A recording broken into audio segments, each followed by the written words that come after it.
from Fargo and serving you on TV, online, and on the go. This is Valley News Live at noon. Hi, everyone. Thanks for joining us. I'm Christine Stanwood. The evacuation of Callaway, Minnesota is lifted and people are getting settled back into their homes.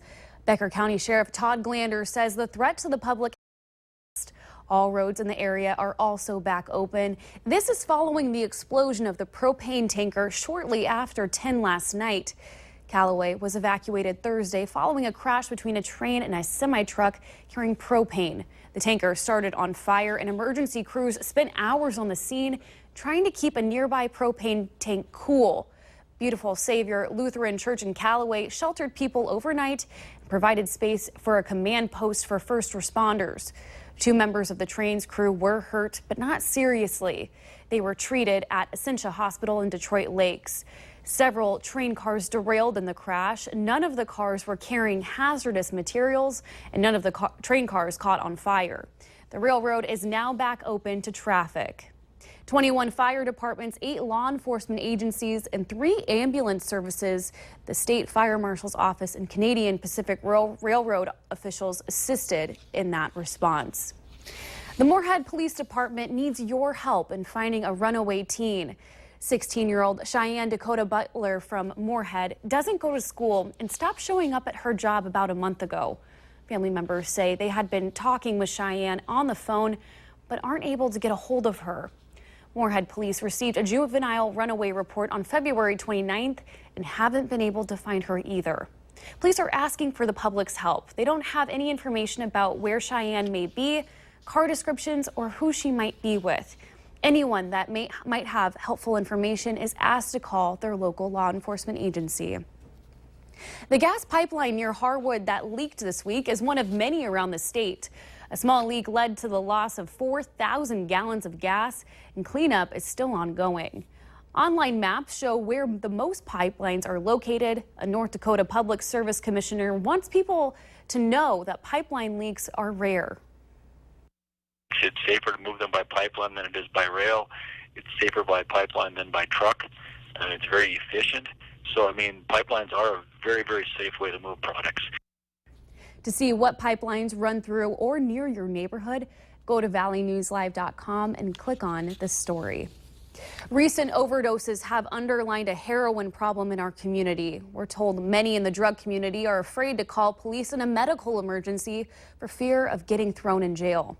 A North Dakota lawmaker says the law that keeps Good Samaritans out of jail needs to be redone, saying it's watered down and the person overdosing isn't always covered. In Minnesota, they are.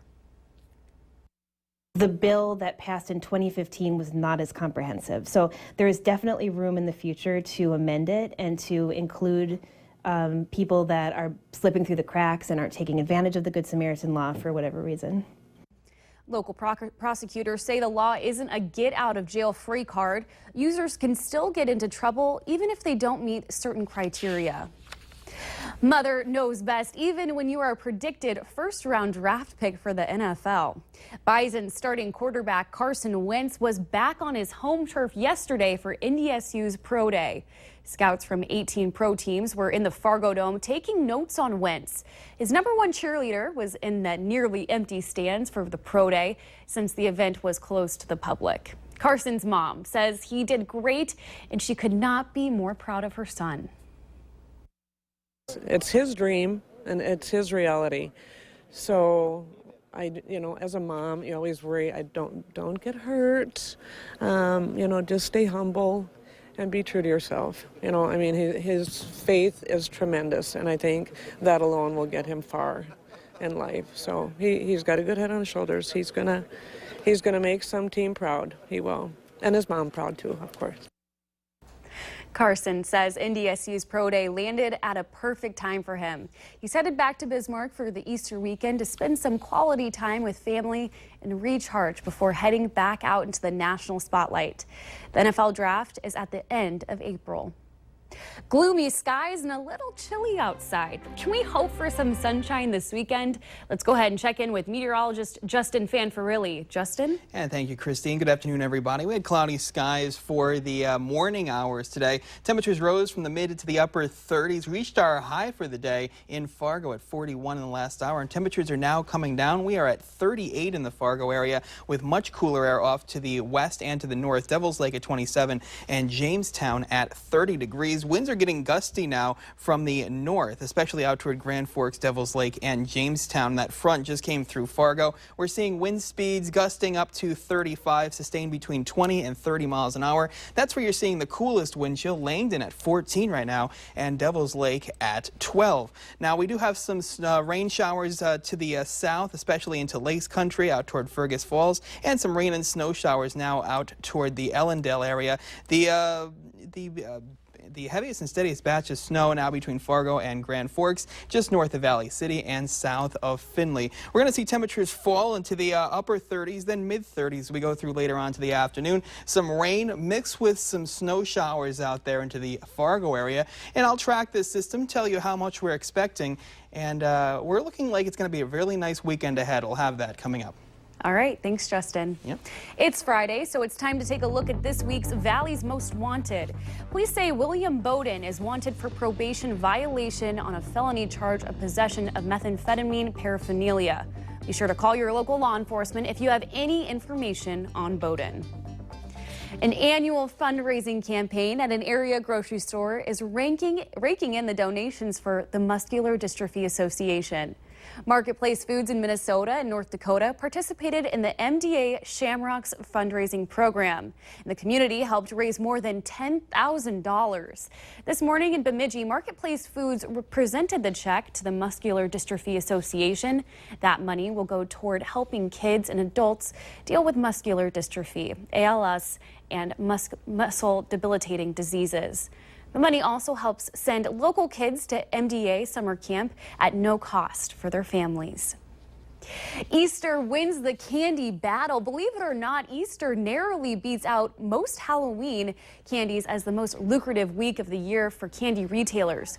According to Nielsen data, in the week before Easter last year, Americans bought $823 million, I repeat, $1 million in cream-filled eggs, chocolate rabbits, and colored marshmallow peeps.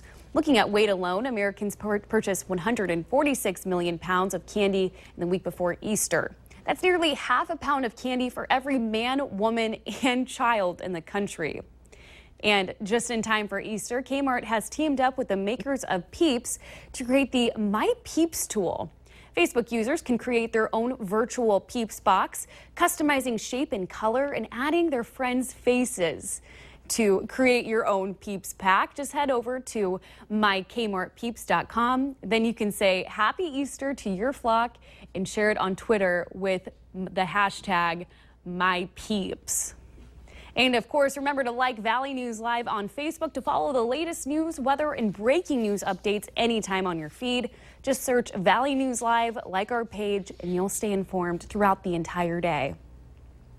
Coming up, we'll tell you how some people are using an experimental exercise program to spice up their daily routine. But of course, next we have weather to plan your day with Justin.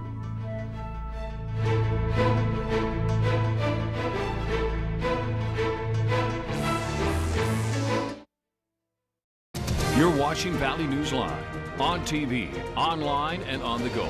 Always on, wherever you are, whenever you need to know. Valley News Live.